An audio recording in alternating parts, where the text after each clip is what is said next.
I'm Liz Winstead, and this is a half-empty bottle of tequila. I'm totally sober, but I'm going to sound completely hammered as I explain to you the history of how sneaky Minnesota politicians crammed a buttload of abortion restrictions into law.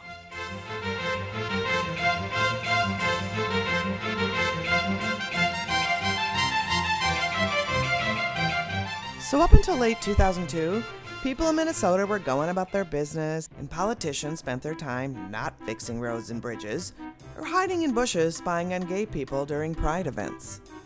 But that all changed in January 2003 when a bill was introduced in the House to repeal some old law that banned circuses from performing around the time of the state fair. And so it is time for the state of Minnesota to take the government boot off the neck of clowns. It was met with enthusiastic support in both the House and the Senate, so it seemed like this bill would sail through both chambers so the governor could sign it into law.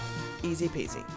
But when it came time for the House members to actually cast their vote, okay, let's do this. All in favor say, the author of the circus bill suddenly interrupts him. Okay, before we vote on the bill, I made one teeny tiny change that you're not even gonna notice. It's just adding a chapter of law to the title of the bill and renaming it. I mean, just one old ass law we should get rid of, blah blah, no bigs, no need to waste your time reading it. We should just vote on it.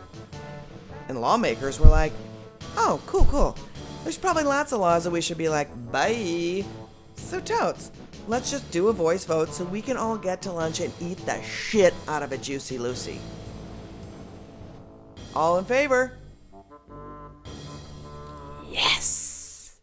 Liz, this story is boring. No, it's a trap!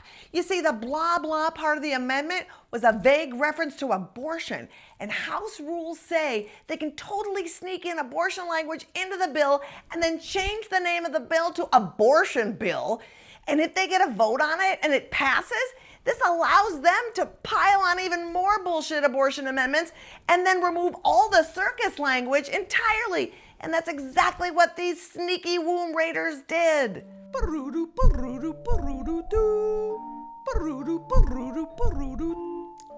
Go for minority leader. Well, when the minority leader found out the circus bill they just voted on was turned into an anti-abortion bill, he got super mad. I mean, as mad as a Minnesotan gets. And he challenged that shifty move. Maybe it's just me, but I don't see how all this stuff has much relevance to repealing the circus law.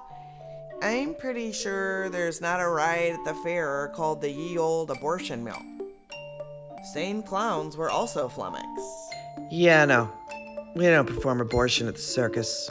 But the leader of the insane clown posse was like, maybe you should have read the bill. Maybe you should read the rules. House rules say we can do it. So we did. And voila! I changed this simple circus bill into a 3-ring circus of anti-abortion laws. Now, I'm going to send this version back to the Senate for a final vote, and they're going to be fine with it. Liz, you're drunk. I have not had a drop. Look, I might start drinking though. Okay, then explain to me why a Democratic majority would be fine with it. This is why you gotta know where your elected officials stand on the issues. Too many people assume, if a politician has a D next to their name, they must be pro-choice. Nope.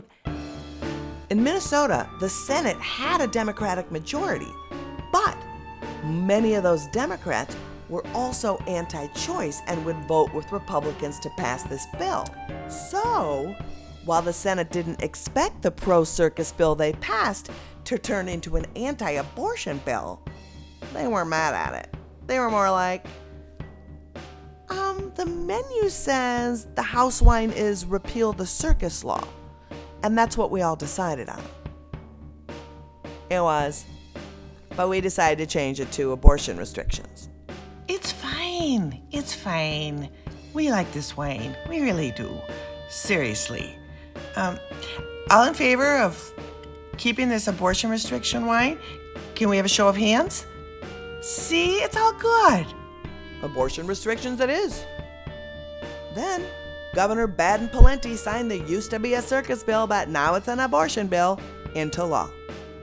And that is why in Minnesota you have to wait 24 hours to have an abortion, and why, before you can even have your procedure, a doctor is forced to read patients a medically inaccurate script written by politicians to push their anti-abortion agenda. How messed up is that? But wait, I'm confused. Can you or can you not have a circus during the state fair? Not the point, Mark. Not the point. And now I am going to drink.